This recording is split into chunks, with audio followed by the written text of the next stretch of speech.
Hi! What are we going to say? Merry Christmas. Merry Christmas! Check out these 16 items you can get for your loved one. Hello! Merry Christmas. We're really trying hard to do an intro here. Come along, see what we're talking about.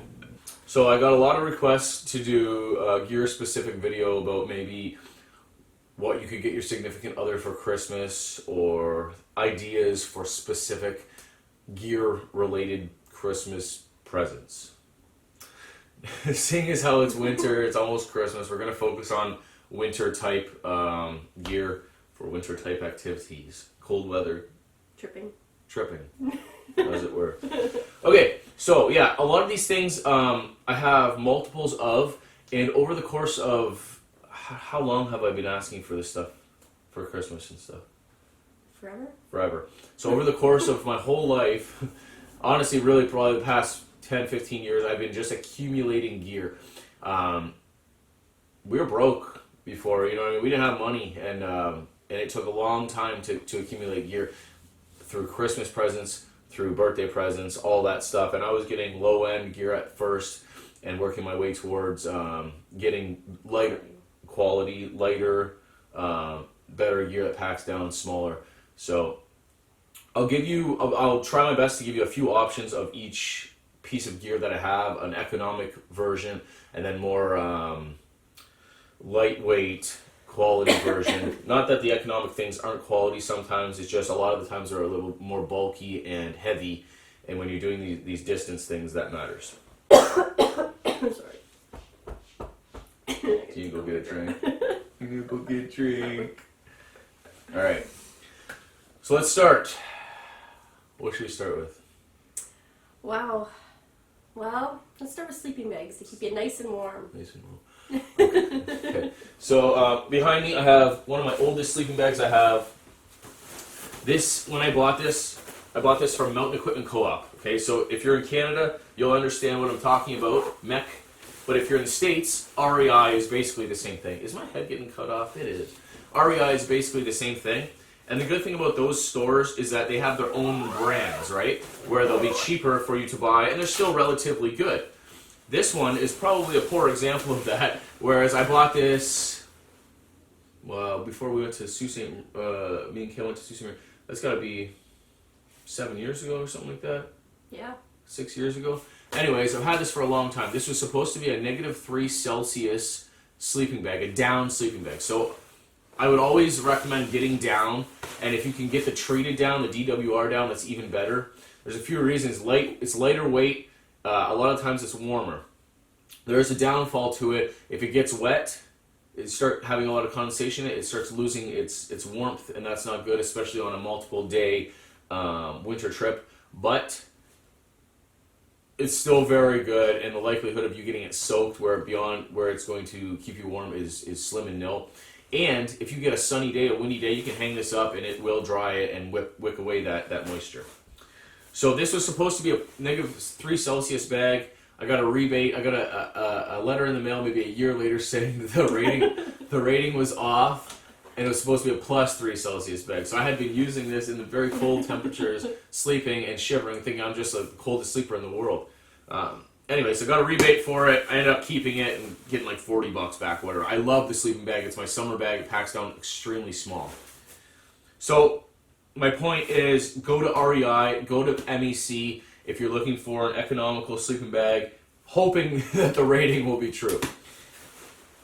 On the other, there we go. On the other hand of that, I have a Mountain Hardware, which is a company that should be known, -7, and this is also a down sleeping bag. So you can see how small that packs down to, and it's not heavy at all. How much do you think that weighs?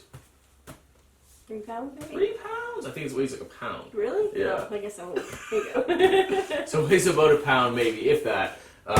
Yeah, great sleeping bag. -7 Celsius gets me down to pretty much any kind of like fall weather I want it all into winter. And here's another really good thing you could do is if you don't want to go out and spend the money on a big like -20 degrees Celsius or -40 degrees Celsius, where that will -40 Celsius will meet up -40 Fahrenheit. It's the same temperature. Anyways, you can use this sleeping bag in conjunction with that sleeping bag. You can put one inside another. So if you don't have the money or the desire to go and spend a bunch of money on a lightweight or even a bulky cold weather sleeping bag, double them up, and that works just as fine. So that sleeping bag fits into this one completely fine. I've used it into very cold temperatures. Works great. I'm also using a stuff sack from Sea to Summit. It's a lightweight stuff sack, and it's a compression sack. It makes everything just compress. Compress? With a compression sack. So yeah, that's a really good thing to have for your sleeping bags too. Some sleeping bags don't come with a good one. I would suggest going and buying one, a very good lightweight one, such as Sea to Summit. That's the one I use. Also, you can use a wool blanket. Now, obviously, if it gets down super cold, this isn't going to cut it by itself. What it would be good for is using in conjunction again with a sleeping bag. Maybe if you put it on top of you, you can protect yourself if you're sleeping next to a fire. The embers won't hit your sleeping bag. But one thing to remember is this will compress your down in your sleeping bag if you put it on top of you. Putting this inside a sleeping bag would be uncomfortable as well. I've done that. So really using the wool blanket in conjunction with the sleeping bag is basically for keeping the sparks off of you, in my opinion. Have you ever slept with just this one? No. No. Sleeping bag all the way. All the way. Okay. Let's go to sleeping pads. I got a Thermarest Neo Air here, and you've seen me use this. This isn't my brand new one. This isn't the X-Therm. This is the older one. It's crinkly, but it's got some kind of insulation in it, and it's very durable, and I've used this for a long time. Yeah, I bought this at the same time I bought the first sleeping bag. So this is one good way to go. It's nice and wide, and it's a rectangle the whole way down. You can get ones nowadays that taper and are a lot lighter weight and stuff, but you saw how small this one was. This was about the size of a Nalgene. Now let me show you the other end of the spectrum. This sleeping pad I've had even longer than the last one. This was when I first was transitioning from like Canadian Tire, Walmart gear to more like sports store. I think I got this at Sport Check, even though it's not the greatest camping place. And you can see this is packed down. I can probably get a little bit smaller, but this is nothing compared to the Nalgene size of the Thermarest Neo Air. This is a Thermarest Ridge Rest or Ridge Runner or something. So this works. It's a heck of a lot cheaper. You can still pack it down, and it's still very warm. It actually has a rounded end to it, a little bit. But yeah, this did me fine. It says Thermarest Pro Plus. I don't know. I thought it was a Ridge Runner. Anyways, this is an old one, and it does fine. This is self-inflating. You can top it off by blowing into it after, but a fraction of the price of that one. Also, what another good one would be is that like egg carton one. Thermarest makes an egg carton style one. You can't really pack it down too much, but you can strap it to the outside of your backpack. And if you're in the winter, maybe you're using a sled, depending on where you are. Okay, so let's get we got the boring stuff out of the way. The sleeping. Nobody wants to buy a sleeping pad, right? I don't want. My dream isn't to go to the store and buy a sleeping pad. I like comfort. I like comfort too. Yes, it's very, very important. But something cooler would be like a knife. You know, like a bushcraft knife or an axe or a saw. Look. Those hints. Don't get your significant other. Tell them the problems you have trying to buy for me. I can't buy him anything. I never know the right thing to get him, and when I get it for him, it's always not what it's supposed to be. Because this stuff is very specific, right? I can't just say, go get me a sleeping bag. You know, there's so many different sleeping bags. There's so many different purposes and reasons, times of year and ratings and weight and everything that come into play. And I feel like that's the same with all camping gear. I feel like it's really, really hard to, any kind of hobby thing, like if I was in the toy car, RC car race, you know what I mean? It would have to be specific about that too. Anyways. He gets nothing for Christmas. I get nothing now because I'm so picky. Knives. Every bushcrafter, every outdoorsman, every survivalist, every camper loves a knife. I don't care. It doesn't matter. You do. So a couple of good ones that I like a lot. I really like Adventure Sworn, the company. This is an Adventure Sworn Explorer. This is one of my oldest knives. This is one of the Bushcraft USA runs. You can see there's some rust on there. I just haven't cleaned it off in a long time. black ash burl, 5/32 thick, which is a bit thick for a Scandi. But look at that sheath too. That sheath has been through the ringer, man. Got fire steel, matching fire steel on there and everything. So that's a custom knife, and you're gonna have to either wait to get that or pay a few $100s to get that. And maybe not. That's not for everybody's cup of tea. Maybe even for your first kind of knife, that's not something you're looking for. This is my other suggestion. This is a Mora Garberg. This is one of the newer Mora knives they made. This is a great knife, guys. Like probably around $100, which is still a decent price for a Mora, but this is so solid. 1/8 thick, full tang, and the tang is exposed at the bottom, so you can pound on it. Not have to be worried about. You can actually strike a fire steel on there too, like that. But yeah, very good knife, very good design. Super happy with this one. Comes with a decent sheath too. I think Mora was the first knife you bought, wasn't it? Yeah, I had 3 Moras. I had two Mora Triflexes and a clipper, and I had those for years. Remember that? Yeah. From Ragnar Ragweed Forge. And they come in colors for girls if they want pink. Oh snap! Very true. So I don't mind this sheath at all. It's actually a pretty decent sheath, but I'm actually getting a leather sheath made from One Tree Leather very soon, as a Canadian maker. Very cool. I got another nice sheath from them the other day, and I was very impressed by it. Okay, so anyways, yeah, and it doesn't have to be a Mora Garberg. You can get any kind of Mora. You can also go like the buck route. You can go. Condor has some decent economical knives. I really prefer Mora because I've used them and I know that they help hold up.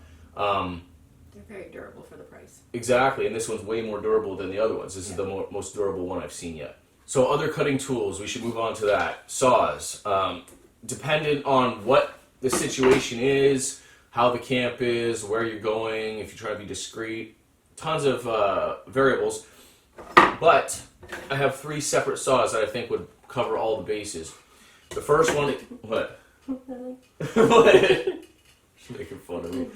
All right, the first one that I would recommend would be that I have had for the longest time too, and probably this is the most common one, is the Bahco Laplander, and you've all seen Ray Mears use that for years now, which is great, and it's a decent saw. In my opinion, the teeth do not have half the cutting power of this Silky Gomboy.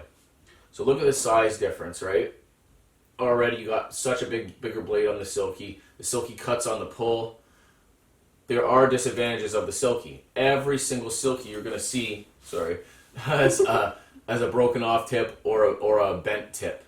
Okay, it's very common because these blades are so thin that it's easy to kind of bind it in the wood and snap it off. One of these, bam.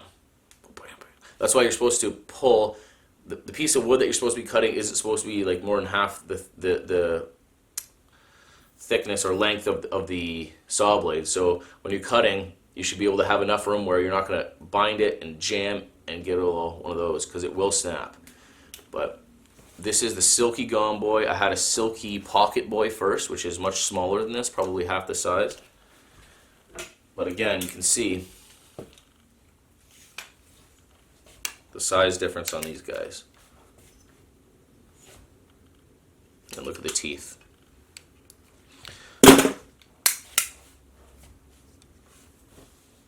Okay, that's the Laplander teeth. And that's the Silky teeth, much more aggressive. Now, both those saws are great if you want to just do some pruning or some light firewood duty or whatever, maybe a little tiny shelter building and stuff like that, a little debris hut. But if you want to do any kind of real building, or if it's winter time, you need like a lot of firewood, or you're using super dense hardwood like oak and stuff like that. Or you're going to cut down your Christmas tree. Or you're going to cut down your Christmas tree. That's what we used to, sorry buddy, that's what we used to cut down that one there. This is the Agawa Canteen, the Boreal 21. You guys have seen me use this a lot. I love it because of how easy it is to set up and take down, how well it cuts, and there's no pieces to lose. Everything is connected.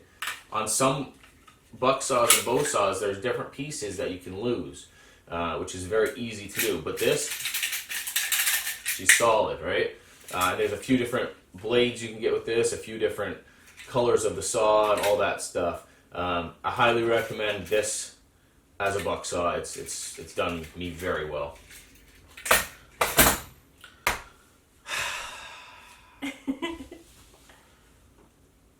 Cook. Oh. No, what? So you might as well keep going with the cutting and go with the axes. Go with the axes. Okay, so I have 3 axes here, 3 different sizes, 3 different brands. The first one I have is one of my older axes. This is a 26-inch Wetterlings. 26-inch axe is called the boy's axe. That's the size it is. This has been modified like crazy, not by me, by someone else who had it before me. So very, very well-used axe. A very good axe as well. You can see all the sap, the pine sap on there. That was from building that shelter at Sean's property. What I like about these type of axes, these Swedish axes, is the head's relatively thin and it's sharp. This one, it does have a little bit thicker of a head on it, but she's sharp and she sinks into wood really good. That's an old Wetterlings. Wetterlings does not make axes like this anymore. I don't like Wetterlings axes too much anymore. I find the handles very chunky and the heads very thick. The second one I have, and so that's a 26-inch axe, and then this would be the 19-inch axe next to it. This 19-inch axe is an old Sandvick head that buddy Mike fixed up for me. The Kydex sheath on it was done by Copperhead Outdoors by Ron.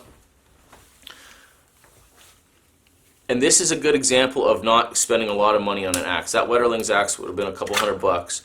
This head he got at a flea market for very cheap. This is a Sandvick, like I was saying, and he handled it himself. Look at the good job he did on that. It's a great axe. I love this. This is a good all-around axe, and it obviously doesn't have to have the Kydex sheath. You can have any kind of axe mast for it. There's a little leather guard on it, which I don't normally use, but on this kind of axe I do like it. This is a good pack axe. I could do a lot of things with this axe. This is probably, if I had to only take one axe, this would be the one, because it's small enough to pack around and it's big enough that you can use it with 2 hands. Here, can you hold this up, please? So we got our 26, our 19, and then however big this is, 15 inches. Yeah, that's about 15 inches. So this is a Gransfors Outdoor Axe. So this is a completely different type of axe. That was the first axe I bought you for an anniversary, like forever ago. This was? No, your Gransfors Bruks. The Gransfors, yes. The first Gransfors Bruks. Remember what happened to that thing? No. That was the first axe I ever got. I got it. One of the gifts I got right. Yeah. right off the hop. That was so long ago. I'm talking like 15, 16 years ago. It was a Gransfors Bruks Scandinavian forest axe, and that's like the equivalent to this, but a Gransfors, which is supposed to be like the holy grail of axes. I'm actually picking one up tomorrow after I tell you the story. I brought it out. We went on a wild camp for like a week long, me and my buddy, in the sweltering heat, getting eaten by black flies. We didn't know anything about what we were doing, and I chipped that axe really bad on a piece of gnarled oak. Remember how bad it was? It was like the size of like a dime that came out of it. And it was just like I swore it off. I swore Gransfors Bruks off. I thought they were garbage, like all this stuff. I must have just got a lemon. I don't know what happened, but yeah. So that was like the reason I never had to throw an axe properly. Throwing it? I wasn't throwing it. Like, you know, chop. This one. Yeah. So I swore them off. Said I would never get one. Anyways, tomorrow I'm picking one up because I've used a bunch in these past years, and that's not the case. They are a great axe. I don't know. Maybe I did hit a rock. Call it a piece of oak. Could have been a rock. Who knows? Anyways, this is a completely different axe than you'll see really anywhere. It's a very small axe. It handles more of a hammer type handle where it doesn't have that big swell. You can use it two-handed, but mainly you're going to use it one-handed. It has this metal collar, which is kind of cool to keep it protected, and then the head is very wedgy. But it packs a wallop with, just poked me. Packs a wallop with all that, Packs a wallop, he says, with that head. Anyways, I like this axe a lot. I would use this on a canoe trip, maybe on not a long distance backpacking trip, or just heading to the woods, want to make, like a little lunch or whatever, have fun in the woods kind of thing.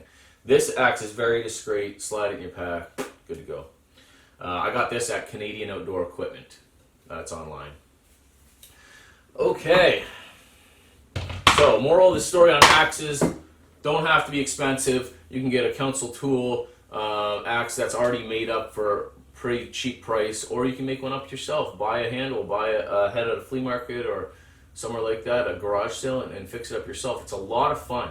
I actually have a video on my channel from years ago that I did that with one, a jersey pattern, which is a harder one to do, and it's a lot of fun. It's a good project.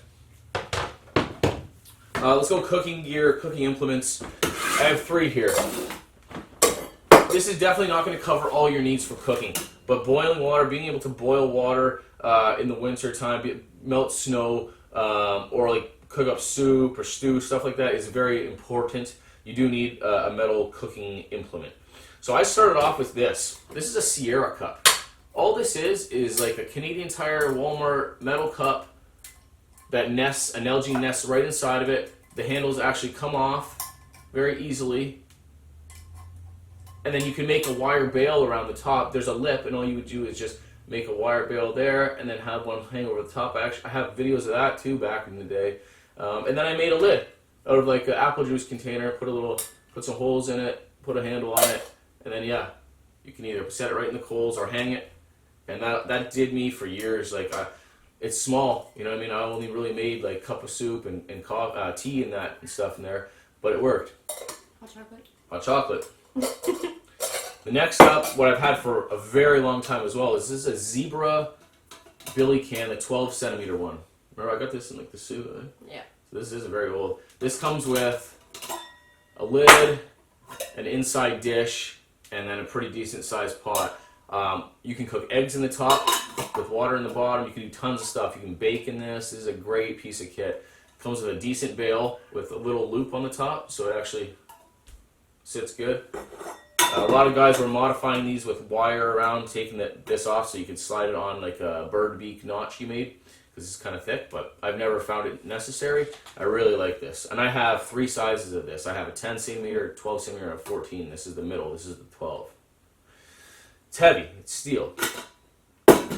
This is my newest piece of kit for that style. This is my heavy cover canteen set.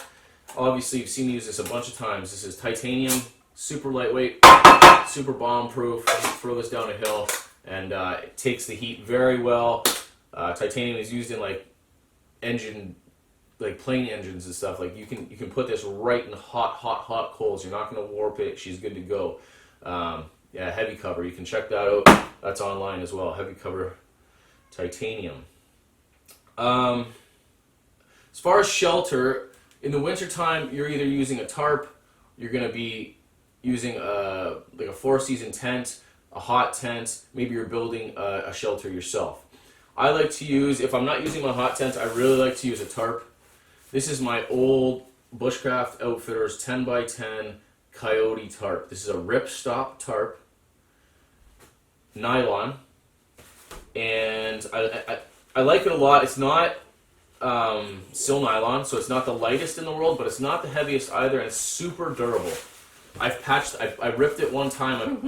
My tent poles broke and pushed through it, and I patched it up, and it's been no worse for wear. And this has been going strong for years.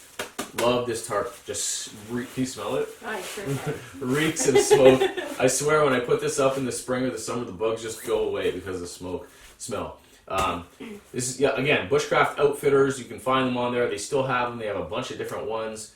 Yeah, I would recommend a nylon tarp. Regardless if it's sil nylon or ripstop, I like it a lot better than any of the poly tarps or anything like that. This is a really, really good piece of kit.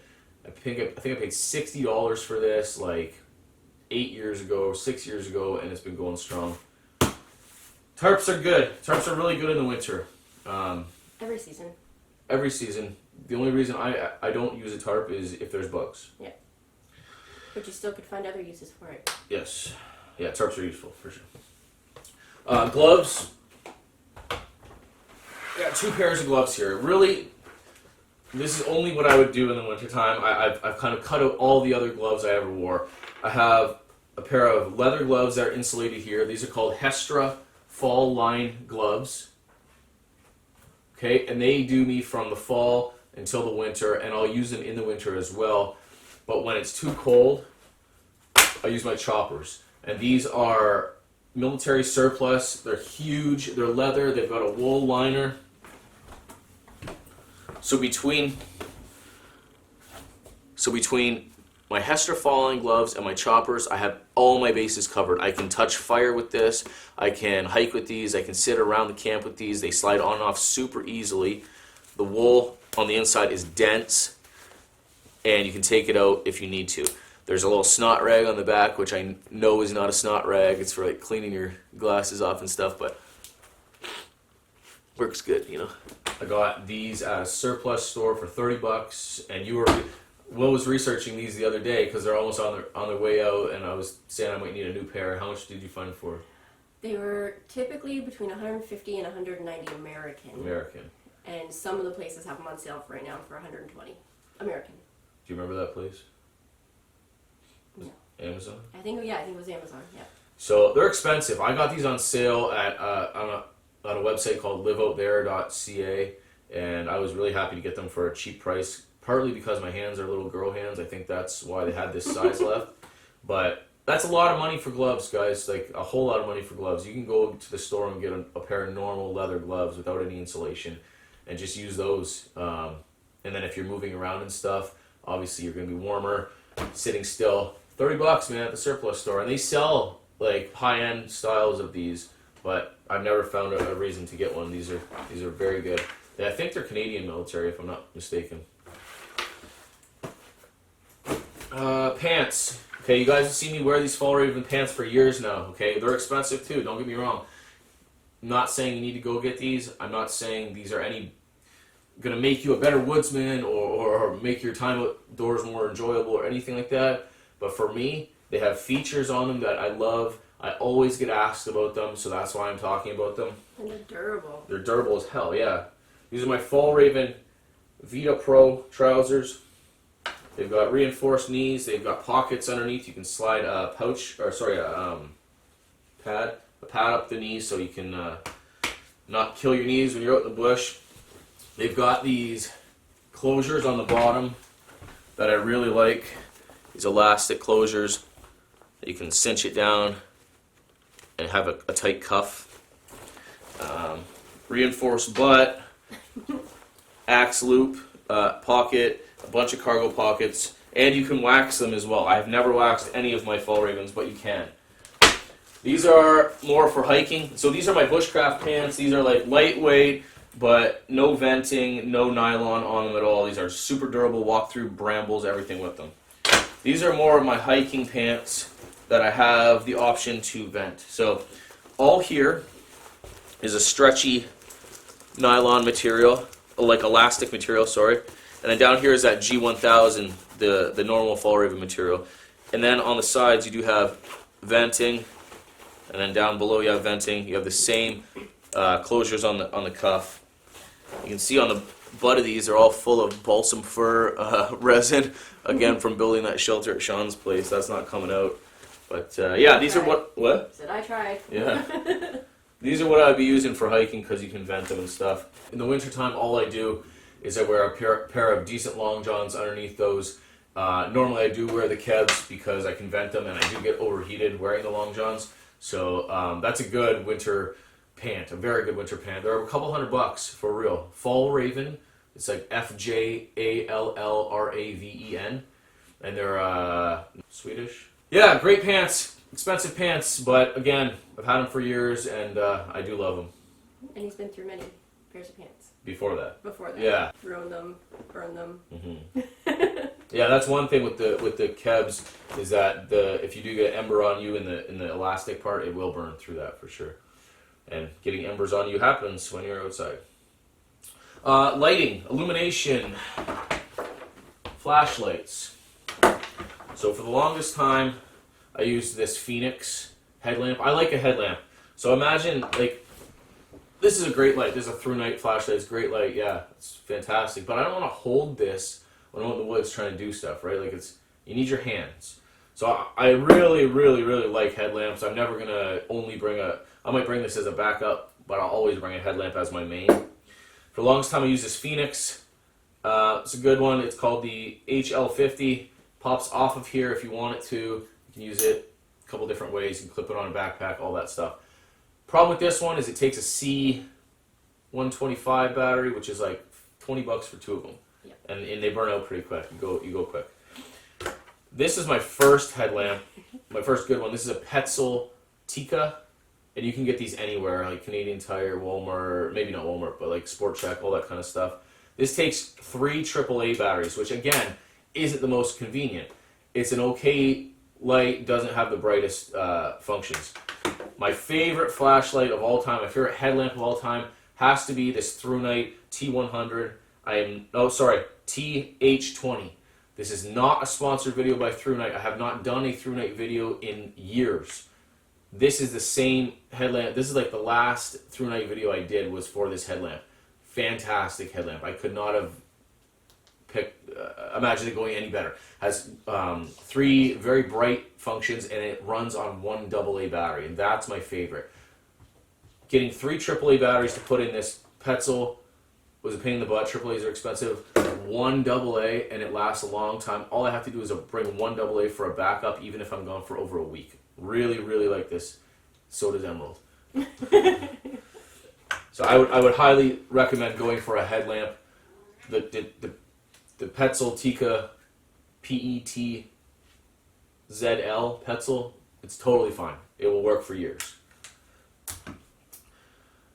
Possibles pouches are something I get asked about a lot too, and I have 2 very separate kinds here. This is a Hidden Woodsman Possibles pouch. It's very durable. I could throw this down a cliff and not worry about it. I like to put my camera batteries in here. Sometimes I put food in here. I have a couple of them. He's got tabs on the outside. He's got a handle on this side. You can hang it. He's got his emblem, his logo there. The Hidden Woodsman, fantastic dude. Fantastic products, all made in the States, in New England, I believe. The other end of the spectrum is this one, which is a Sil Nylon stuff sack, which is a great stuff sack as well. Possibles pouch. I've had this longer. This is by a guy named Phantomx. He makes them in the States as well. It's big, and what I like about this one is that it forms to whatever I put in. I feel like I could never put too much stuff in it. It always lets me. It's hungry. It's hungry. It swallows up the gear. Whereas this one is kind of more rigid and it's harder to get lots of things in. Different applications, both great. I've tied a little bit of cord on each tab on the outside of this one.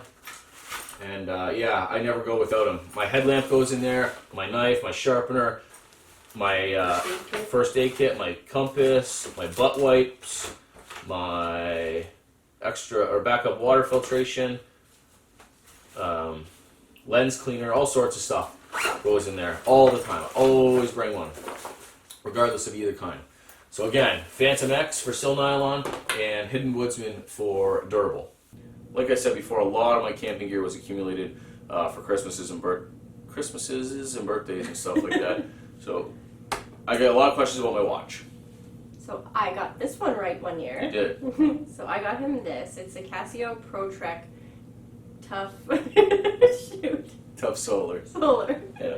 Yes. I remember Pro Trek. I looked through them. I researched it myself, and I picked it out all myself. It's very true. She did. And I did good. Yep, I like it. It's very tough, and it's solar. You know what? I've never changed the battery. I've never had to. I don't think I ever have to. I've kept it in my drawer for like a couple weeks at one time. It just went completely black. I brought it outside, hit the indigo button, and it was all good to go. Everything's working fine. It has like a barometer, temperature, compass on it, a thermometer, not temperature, compass on it, all that stuff.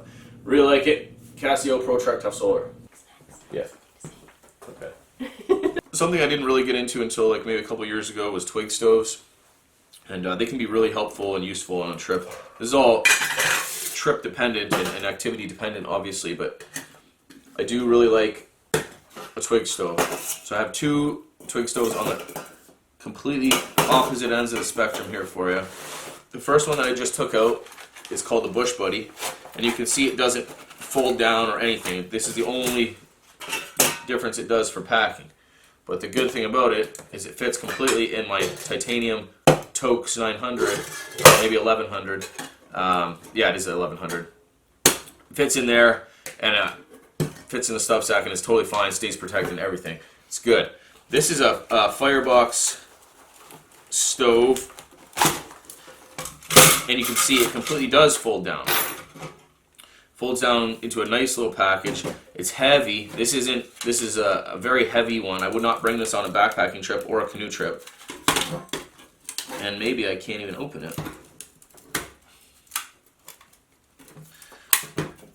There we go. But I would use this on a day hike or in a place where you can't really have open fires. So this thing is solid, like really, really, really bomb-proof. Fold it down. There's a grill that goes on top. There's a bottom, so you don't have to get ashes everywhere. And then you have all these pins, which you can arrange in so many different configurations to make yourself a grill or a pot holder or anything like that. That's a really, really, really good piece of kit. Both of these are completely different, though. One weighs like 3 pounds, and this one weighs like an ounce. And there's twig stoves that range from super lightweight, smaller than this, to bigger than this, heavier than this, and everything in between. Yeah, twig stoves are cool. They're fun to play with, they're useful, and I think it's a good part of a kit. And so where are we going to put all the gear we bought for Christmas? Well, honey, that's a good question. Normally, you put it in a backpack. And it all depends, right? So, on what kind of activity you're doing, what kind of activity the person you're buying this stuff is for is doing. I have a few different backpacks here, and we can go through kind of what they are and what purpose they're for. This is a Fjallraven Friluft 55. This is a backpacking backpack. I like this backpack as a good overall backpack for a lot of different things, but in general, this is a lightweight backpacking backpack that you can cover some distance in and put a lot of things in. It does have an external frame, a little bit of an external frame, has a mesh on the back so you don't get sweaty. This is just a type. I'm not saying this brand is anything. I love this brand. Fjallraven is awesome. But you can go with Osprey, you can go with, man, there's so many different ones. I can't even think of any off the top of my head. But that type of backpack, Osprey, Fjallraven, Mech, or like so Mountain Equipment Co-op or REI should have their own brands of these backpacks as well. I know that Mountain Equipment Co-op does. I have one. This type of backpack. Anyways, good backpack for all around, but mainly for backpacking. Again, the other end of the spectrum, this is more of a bushcraft backpack where it has one big opening, it's heavier, it's not made of that lightweight stuff. Oh, that's where it went. Oh, cutting board. Alright. Anyways, so you can strap things to the outside of this. This is called a Hidden Woodsman Dayruck 2.0 Joe Robinet edition. So you've got all sorts of Velcro on the outside for patches. You've got Molly on the outside for pouches. You've got an axe sleeve behind your pouch here. Pouch on the back. Pretty comfortable back. But just a basic, day pack.